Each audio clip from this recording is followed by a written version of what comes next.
बातें जान लेनी चाहिए, जैसे कि बाद में डाउट नहीं आए इस टॉपिक में। पहली बात कि सारे जितना भी एसिड होता है वो डाइल्यूटेड फॉर्म में यूज होता है, क्योंकि उसका जो कंसंट्रेटेड फॉर्म है या बिना पानी वाला फॉर्म है वो मतलब वो चल ही नहीं सकता। उसका जो प्रॉपर्टीज है बस पानी के मिलने से आता है। कंसंट्रेटेड का मतलब होना स्ट्रॉन्ग नहीं होता है। मतलब कंसंट्रेटेड अगर कोई एसिड है तो उसका मतलब ये नहीं कि वो स्ट्रॉन्ग भी है। कंसंट्रेटेड वो एसिटिक एसिड भी हो सकता है अगर उसमें कम पानी की मात्रा हो। अगर उसमें पानी का क्वांटिटी कम है तो एसिटिक एसिड भी जो है कंसंट्रेटेड हो सकता है। इसका मतलब ये नहीं कि वो स्ट्रॉन्ग हो गया, वो एक नेचुरल एसिड है तो वो वीक ही होगा।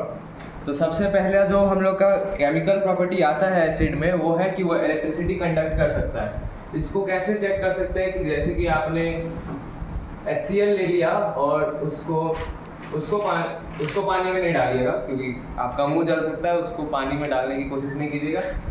10 ml पानी लेके या थोड़ा सा भी पानी लेके उसमें ड्रॉप बाय ड्रॉप HCl डालिए, उसमें इलेक्ट्रोड डालिए और वायर से कनेक्ट कर दीजिए। पहले जब आप अटेम्प्ट कीजिएगा उसमें इलेक्ट्रिसिटी पास करने का तो नहीं होगा, लेकिन जैसे ही आप HCl उसमें से पास कर दीजिए, उसमें डाल दीजिएगा तो H+ आयंस के कारण उसमें इलेक्ट्रिसिटी कंडक्ट होने लगेगा। एक बल्ब भी कनेक्ट करके देख सकते हैं जिससे ये पता चल सके। फिर अगला आता है हम लोग का कि अगर एसिड किसी मेटल के साथ रिएक्ट करता है तो उसमें से हाइड्रोजन गैस निकलता है। मतलब किसी भी मेटल के साथ, आयरन हो गया या कोई भी कॉपर, जिंक, कोई भी मेटल हो गया तो उसके साथ रिएक्ट करने पर हाइड्रोजन गैस निकलता है। इसका एग्जांपल जिंक और आप H2SO4 से ले सकते हैं, सल्फ्यूरिक एसिड से। और जब भी आप इसको जिंक के ग्रैन्युअल्स को जो है H2SO4 सल्फ्यूरिक एसिड के साथ मिक्स कीजिएगा तो हाइड्रोजन गैस के साथ ZnSO4 मिलेगा। तो अब इसको चेक कैसे कर सकते हैं? इसका केमिकल इक्वेशन पहले हम लोग लिख लेते हैं जिससे याद रहे ये।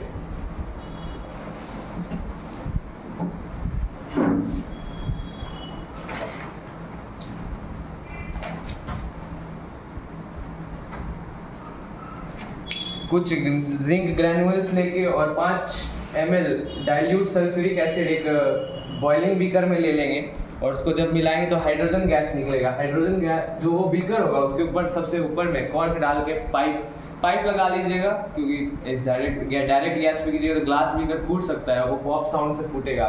एक हाइड्रोजन ही एक ऐसी गैस है जिसके बर्न होने पे पॉप साउंड आती है। दूसरी कोई ऐसी गैस नहीं है जिसके बर्न होने पे, या कोई फ्यूल नहीं है जिसको बर्न करेंगे तो ऐसी पॉप साउंड के साथ वो निकलेगा बाहर।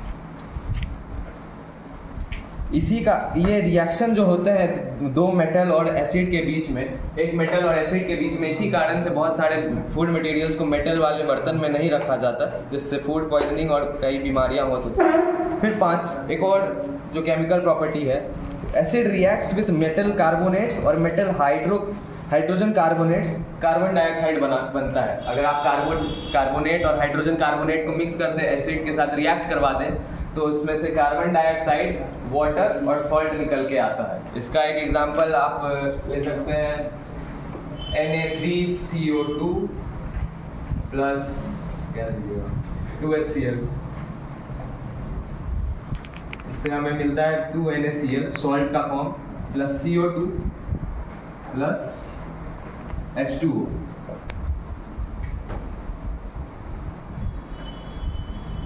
अब ये कार्बन डाइऑक्साइड का प्रेजेंस चेक करने के लिए हम लोग इसको लाइम से पास कराएंगे, जिससे एक मिल्की प्रेसिपिटेट मिलेगा। अगर अधिक से अधिक CO2 मिलाने लगे तो जो प्रेसिपिटेट है वो सॉल्ट में बदल के उसमें वापस डिजोल्व हो जाएगा और जो हमारा लाइम था वो वापस अपने ट्रांसपेरेंट कलर में आ जाएगा। फिर अगला है एसिड जो है बेस के साथ मिलके एक न्यूट्रलाइजेशन रिएक्शन करता है जिसमें सॉल्ट और वाटर मिलता है। बेस के साथ एसिड और एसिड के साथ बेस, दोनों के मिलने से न्यूट्रलाइजेशन रिएक्शन होता है। NaOH plus HCl, NaCl plus H2O बनाता है। अगर दोनों को रिएक्ट करवा दिया जाए, अगर सोडियम हाइड्रोक्साइड और HCl को रिएक्ट करवाने पे हमें कॉमन सॉल्ट यानी सोडियम क्लोराइड और पानी मिलता है। इसे न्यूट्रलाइजेशन रिएक्शन कहते हैं। और इसको चेक करने के लिए हम लोग फेनोफ्थिलीन ले सकते हैं। फेनोफ्थिलीन, सोडियम हाइड्रोक्साइड और HCl लेंगे, जिससे हमें ये मालूम चले कि पानी और सोडियम क्लोराइड बना है। तो सबसे पहले हम लोग एक बीकर में डाइल्यूट सोडियम हाइड्रोक्साइड लेंगे और उसमें फेनोक्सिलीन डालेंगे। फेनोक्सिलीन एक कलरलेस इंडिकेटर होता है जिसको बेस में डालने से उसका कलर चेंज नहीं होता है। जैसे ही एसिड डालेंगे उसका कलर वापस पिंक हो जाएगा, एसिड में डालने से वो पिंक कलर का हो जाता है और इससे पता चलेगा कि हमने उसमें एसिड की मात्रा बढ़ा दी है। और इन कुछ समय बाद जब उसको हम लोग धीरे धीरे स्टर करेंगे ग्लास रॉड से तो उसका कलर वापस कलरलेस हो जाएगा। इसका मतलब जो लिक्विड उसमें बना है वो ना ही एसिड है ना ही बेस है, मतलब दोनों एक दूसरे से रिएक्ट करके अपने इफेक्ट्स को कैंसिल आउट कर दिए हैं। फिर अगर ये देखने के बाद अगर आप फिर से एसिड या बेस दोनों में से कोई एक चीज डाल देते हैं, बेस डाल देने से फिर पता चलेगा कि फिर वो पिंक हो गया, क्योंकि एक सर्टेन अमाउंट ऑफ बेस जो है एक सर्टेन अमाउंट ऑफ एसिड के साथ ही रिएक्ट कर सकता है। उससे ज़्यादा या कम करने पे उसका जो कंसंट्रेशन है, एसिड का कंसंट्रेशन या बेस का कंसंट्रेशन कम ज़्यादा हो जाता है।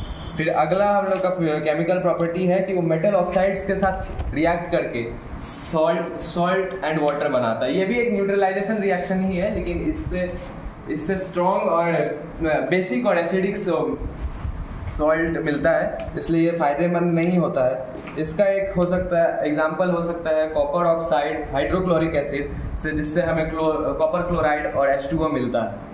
ये भी एक प्रकार का न्यूट्रलाइजेशन रिएक्शन ही है, लेकिन बस इसमें एक डिफरेंस ये है कि मेटेलिक ऑक्साइड है। इससे हम लोग को एक और चीज़ पता चलता है, जितने भी मेटेलिक ऑक्साइड्स हैं वो सब सारे बेसेस ही होते हैं।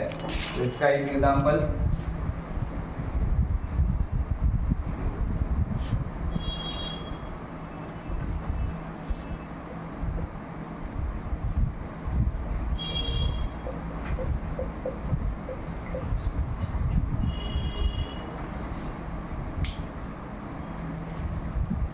इसके साथ भी हमने जो पिछला रिएक्शन किया था एसिड और बेस वाले रिएक्शन में, वही सेम एक्सपेरिमेंट करेंगे तो हम लोग को इससे भी पता चल जाएगा कि इसमें सॉल्ट और वाटर का फॉर्मेशन हुआ है।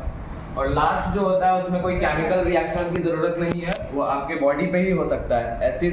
एसिड बहुत ज़्यादा ही कोरोसिव होता है, मिनरल एसिड, क्योंकि मिनरल एसिड जो होता है वो जनरली स्ट्रॉन्ग होता है। बस कार्बोनिक एसिड को छोड़ के जितने भी एसिड्स हैं, मिनरल एसिड्स हैं, जो अर्थ के मिनरल से बने हुए एसिड्स हैं, वो जनरली स्ट्रॉन्ग ही होते हैं। अगर वो कपड़े, वुड या आपके बॉडी पे गिर जाए तो आपके बॉडी को गला सकते हैं और बहुत ज़्यादा डैमेज कर सकते हैं। इसको दिखाने के लिए बहुत सारे साइंस होते हैं, जिसमें वुड एक सॉलिड ऑब्जेक्ट जो मेल्ट हो रहा है और एक दूसरा जिसमें हाथ में छेद जैसा बनाया गया है, उसी साइंस से ये जो है सल्फ्यूरिक एसिड जैसे के डब्बों पे बना रहता है, जिससे ये पता चले सामने वाले को कि ये हार्मफुल है और ये एक एसिड है।